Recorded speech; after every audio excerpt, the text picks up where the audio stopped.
लोक सेवा आयोग की आरएस परीक्षा स्थगित करने की मांग को लेकर आंदोलन कर रहे अभ्यर्थियों के प्रतिनिधि मंडल पूर्व मुख्यमंत्री अशोक गहलोत से मुलाकात की है। अभ्यर्थियों ने साफ कहा कि जब उनका अनशन तोड़वाया गया था उस वक्त उन्हें भाजपा प्रदेश अध्यक्ष मदन राठौर की ओर से आश्वासन दिया गया था कि परीक्षा की तारीख पर पुनर्विचार होगा, लेकिन आयोग के परीक्षा कार्यक्रम जारी कर देने के बाद यह स्पष्ट हो गया है कि अभ्यर्थियों से किया गया वादा निभाया नहीं गया है।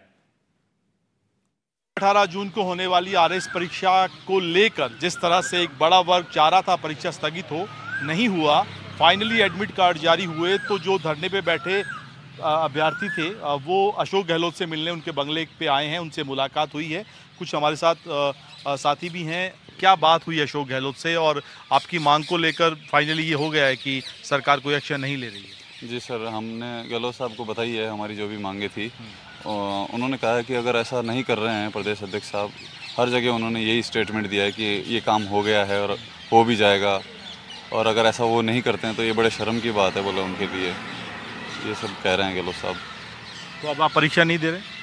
नहीं, परीक्षा तो स्टूडेंट देंगे ही, लेकिन बड़ा आश्चर्य का विषय है कि जैसे गहलोत साहब भी कह रहे थे कि एक प्रदेश अध्यक्ष जो पार्टी का संगठन का मुखिया है वो आश्वासन दे रहे हैं, 2 डिप्टी सीएम पत्र लिख रहे हैं, मंत्री लिख रहे हैं, विधायक लिख रहे हैं, तो मुख्यमंत्री जी को वार्तालाप करनी चाहिए या फिर कम से कम तुम्हें जो स्टूडेंट हैं उनको बुला के बातचीत करनी चाहिए और स्पष्ट स्थिति करनी चाहिए थी, ताकि इस प्रकार की जो पीड़ित स्टूडेंट है ना वो कम से कम जो कम समय मिलता 5-7 दिन का उसमें जाके पढ़ते। मिठाई खा रहे हैं, खिला रहे हैं, फिर कह रहे हैं कि मैंने कह दिया है, हो जाएगा, कर देंगे, चाहे कुछ ही हो, मेरी भी इज्जत है कि ये सब मदन राठौर जी के शब्द हैं। या तो क्या पता अब इनके आपस में नहीं बनती है, एक लड़ाई है, एक झगड़ा है, लेकिन कम से कम बेरोजगार स्टूडेंटों को, जो पढ़ने वाले लोग हैं, उनको तो नहीं पीसना चाहिए। अब आपकी क्या स्ट्रेटजी आगे अब क्योंकि परीक्षा स्थगित होने की तो कोई उम्मीद नहीं है? जी सर, हमारी यही मतलब अभी तक हमें संघर्ष करना पड़ेगा हमें लगता है, और हमारी मांगे मतलब कोर्ट में भी रखेंगे हम और अपील करेंगे वहाँ पे भी। कल आप कोर्ट में जा रहे हैं? जी सर। जी सर।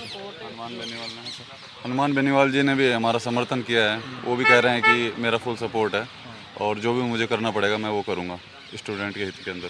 कोर्ट में क्या मांग रहे हैं? इसमें क्या है कि जो 3 स्टेट के फैसले आ रुके हैं कि कोई भर्ती प्रक्रियाधीन है और जब तक वो पूरी नहीं होती तब तक आप नई भर्ती नहीं करा सकते, ऐसा कोर्ट का ऑर्डर है। 3 स्टेट में इस प्रकार के फैसले आए हुए हैं, तो बच्चे कल इस चीज़ को लेकर, जो 3 स्टेट में इस प्रकार के जजमेंट है उनको आधार बना के 2023 की जो भर्ती प्रक्रियाधीन है जिसके इंटरव्यू चल रहे हैं, जबकि प्रक्रियाधीन के तहत ही 24 की भर्ती करवा रहे हैं, उसको लेकर कोर्ट में चैलेंज करेंगे। कोर्ट संज्ञान लेता है नहीं लेता है वो उस समय परिस्थिति बताएगी। लेकिन आपने, आपके जितने साथी धरने पे बैठे थे सबको कह दिया है कि एग्जाम तो आप देना चाहें तो दे सकते हैं। देने से फ़ायदा नहीं है और नहीं देने से फ़ायदा नहीं है, तो कम से कम स्टूडेंट जाएगा और एग्ज़ाम देगा तो छोटा मोटा जो एक्सपीरियंस है वो तो कम से कम रिटर्न का जो उसका रहेगा मेंस का वो तो लेगा ना। अब इनकी बेवकूफ़ी की वजह से हम बेवकूफ़ थोड़ी बनेंगे। सरकार से नाउम्मीद है? सरकार से बिल्कुल नाउम्मीद है, वादा खिलाफी है सरकार।